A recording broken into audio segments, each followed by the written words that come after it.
Ever feel like time just slips away? Yeah. Like through your fingers, Yeah. you know? All the time, yeah. Today, we're diving into something pretty powerful. We're going to explore that feeling through the lens of Surah Al Asr. Okay. It's this short but incredibly impactful chapter from the Quran, famous for packing profound wisdom in just a few verses. Yeah. So what do you say? Want to dive in? Absolutely. I'm excited to break down. This surah, it's also known as the declining day, by the way, Ooh, okay. offers a really powerful perspective on time, and the choices we make within its relentless flow. I like that, the declining day. But for context, for folks who may not know, the Quran is the central text in Islam, believed by Muslims to be a revelation from God. Yeah. But even if you're not familiar with it, I think this surah's message about time and purpose, it kind of resonates, across cultures. For sure. So let's hear what it says. All right. In English, it reads, "By time, the human being is in loss, except those who believe and do good works and encourage truth and recommend patience."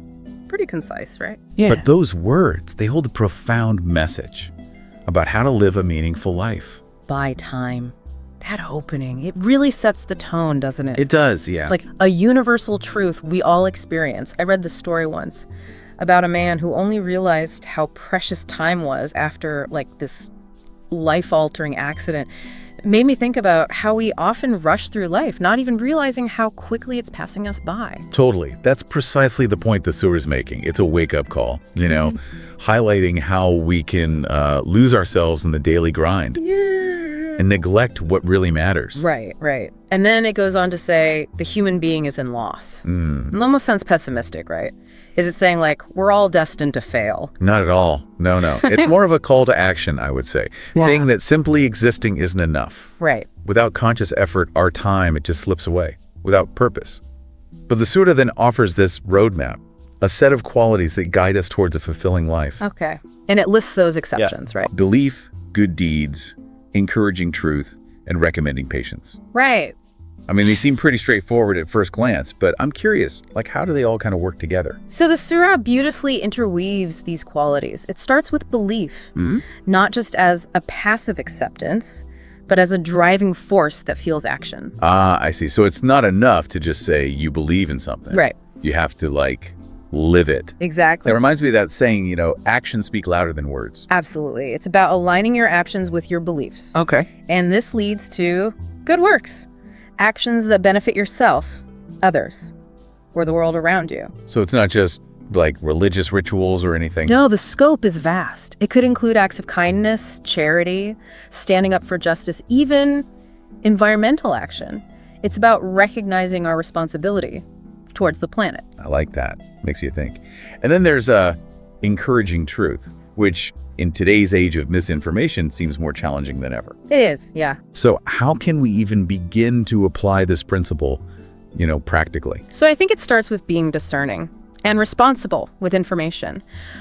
Before sharing something, take a moment to, verify its authenticity. Right. Consider different perspectives and just avoid contributing to the spread of misinformation. Don't be part of the problem. Right. Encourage truth by promoting respectful dialogue and critical thinking. Oh, that's good. That's a really powerful way to approach it. And then finally, patience, which I gotta say, we live in a world of instant gratification. So patience can feel like this, lost art. It can, but patience isn't just about enduring hardship. It's about resilience. Okay. It's about recognizing that growth. It takes time. Whether we're working towards personal goals or striving for social justice, we need patience to weather the storms and stay committed to our values. It's fascinating, though, how all these qualities, they kind of build upon each other, right? You can't have true patience without, belief in a better future. Absolutely. And good works, they become more impactful when they're grounded in truth. Exactly. The surah isn't giving us a checklist, right? But rather encouraging us to cultivate these qualities within ourselves. They intertwine to create a more meaningful and fulfilling life. Yeah. That's really powerful. It's a reminder that we have the agency, to choose how we spend our time and what impact we want to make.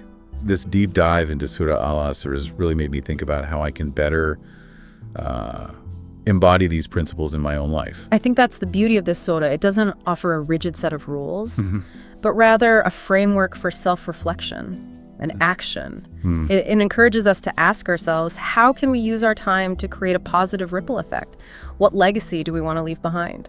Ooh, those are some really thought-provoking questions for all of us to ponder. What actions can we take today, however small, to embody the wisdom of Surah Al Asr and make the most of this precious gift of time? That's what it's all about. Absolutely.